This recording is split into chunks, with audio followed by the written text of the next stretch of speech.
Хай, хүүгээ цэцэрлэгт нь хүргэжээ. Одоо яг 2-7 оны дараа 29-нд Хятадын цагаан сар нь болно. Тэгээд энэ жил одоо хүртэл ганц цаас ороогүй за би эжэнд тэгэлөө. Цасгүй үл мөсгүй үл гээл. Тэгээд одоо нөө цагаан сар нь болно гэд хүмүүсийн ер нь хөдөлгөөн наашаа цаашаа явах хөдөлгөөн айгүй хэцсэн билээ. Хятадын цагаан сар нь болохоор 8 хоног амрах юм билээ. Гэтэ бид 3 энэ амралтаар Монгол руугаа явж чадахгүй. Яагаад гэвэл энэ жил Монгол Хятад цагаан сар зөрчиж юм чинь бид 3 очсон ч гэсэн цагаан сар болохгүй шүү дээ. Тэгэхээр ууц бууз идэж чадахгүй гэсэн үг шиг. Гэтэ ер нь яг ингээл замын зарлаа ботсон ч гэсэн энэ удаадаа бол очихгүй. Тэгээд яг Монголын цагаан сар одоо 3 сарын 1-нд гэсэн шүү дээ. Тэгээд яг тэр үеэр болохоор бид 3 манай хичээлийн тэр ороод 3 яг зав байна. Тэгэхээр бас очиж чадахгүй. Нөхөрч угаасаа ажиллаас нь олон оны чөлөөхгүй шүү дээ. Тэгэхээр ер нь 100 болтол бол очиж чадахгүй л байх.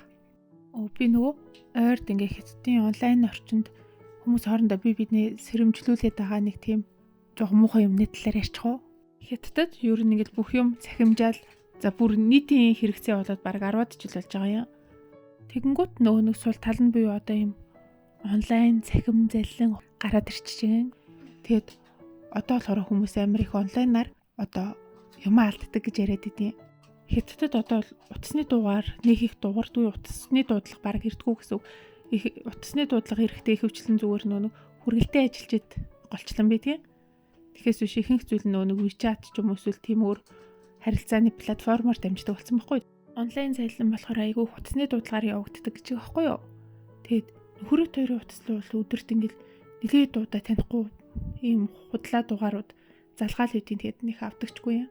Тэгэд ер нь гэхдээ айгүйх тийм хэрэгүүд болдог гэсэн. Одоо жишээ нь ханаас чи мэдээллийг авчаал одоо юм бүтээгдэхүүний бараа хяналтын газраас ярьж байгаа өчигдөр өөрөө ч авсан дэлгүүрээс авсан оочон ийм чанарын шаардлага хангаагүй авчижээ. Одоо би тийм ч мөнгө чинь буцааж өг гэд хэлчлээ. Аппликейшн руу ороод тийм тохиргоо хийчих энэ төр гэлцээ. Тэгэл банк руу утас руу холбогдож ороод бүх доторх мөнгөний мэдээллийг авчиж байгаа байхгүй юу? Одоо тийм жишээнүүд айгүй их.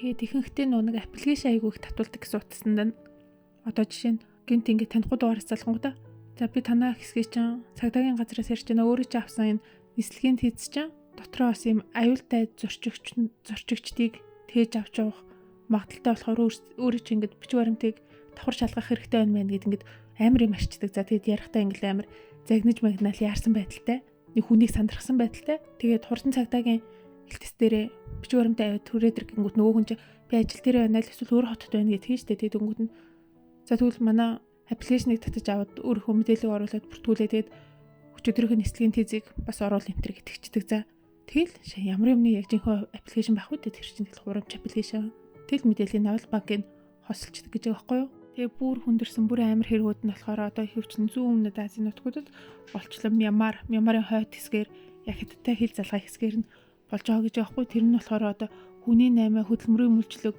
гэсэн ийм байгаа юм.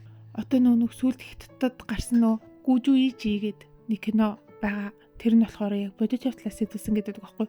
IT залуучуудыг хуурч аваачаад өөр газар ажлын байранд оруулж өгнө гэж аваачаад тэгээд Мьянмарт аваачаад боолын хөдөлмөр хийлгүүлээд хүчээр тэгэд тэр нь болохоор цахим онлайн сайтыг хөгжүүлэгчээр ажилуулад тэгэд амар олон хүмүүсээс мөнгө ингээд хуурч авдаг ийм гэмт бүлэглэл.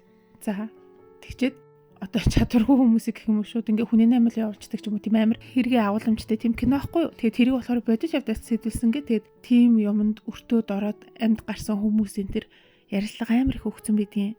Тэгээд саяхан бас нэг Хятадын бас нэг бяцхан алдартай одоо жүжигчин тийм залуу бас нэг Таиландд кино зураг авалтанд орно гэж яваад тэгээд ачигдаад Мьянмар руу явцсан. За тэгээд найз охин нь болохоор ингээд олон нийтийн сүлжээгээр ярьсаар байгаад ингээд найз залуугаа аварч чадсан. Тэгсэн чинь бүр ингээд үс мөсийг хусаад зодож мотцсон.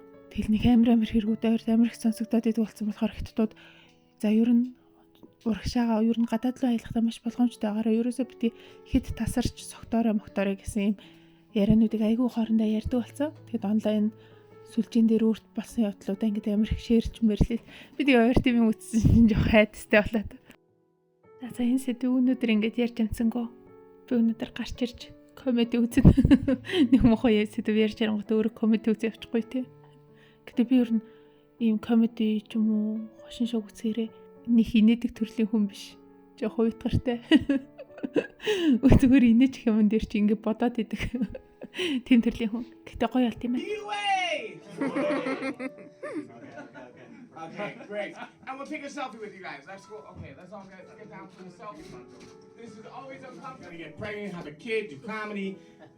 Get pregnant, have another kid, do comedy, and then get divorced and come here and quit comedy. Okay, so guys, did you guys have a good time tonight? There's some small talk like, "What are you doing in Chengdu?" I'm like, "Oh, I'm about to perform," and she's like, "Wow, you're a performer.